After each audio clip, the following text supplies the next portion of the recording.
Good morning. I just read Daniel chapter 6. It's another story of a king of Babylon. After Nebuchadnezzar died, his successor, Belshazzar, ignores what happened to him and that whole situation of him becoming an ox. Like an ox.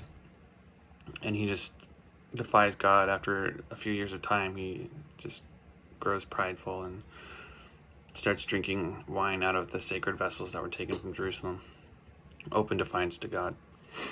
And so God puts some writing on the wall, like a disembodied hand starts writing on the wall, and Belshazzar sees it and he gets afraid. I enjoyed how the Bible said that his knees were knocking.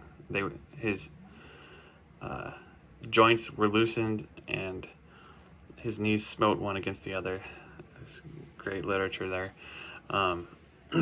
So he was afraid, and he called for all the soothsayers to read the writing, and the only one that could was Daniel, and Daniel outright tells him, the writing means that your days are numbered. Basically, tonight's the last party you're going to have. You've been found deficient against God. He's weighed you, and you're lacking. So your country, your nation will be divided between the Persians and the Medes. And that night he's slain. So what do we take out of this story? First of all, the past is important. We need to remember those histories, those lessons. And countries today try to erase the past. In our country, they're tearing down statues. And you can't erase the lessons learned. That's just open defilement.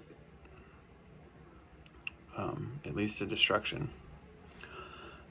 But we as people need to learn from those who have failed. We need to learn from the lessons God's given others. It's much more painful to learn the same lesson yourself. So just look back on the lessons people have, ask some elderly about their life lessons and look into the history of things and just put effort into learning the past. It's important. But never forget that God is in charge and we should be humble before him. Open defilement cannot go unpunished. It can't. I look at my own kids. If they openly defied me, that's when they're gonna get punished for certain. So just keep that in mind.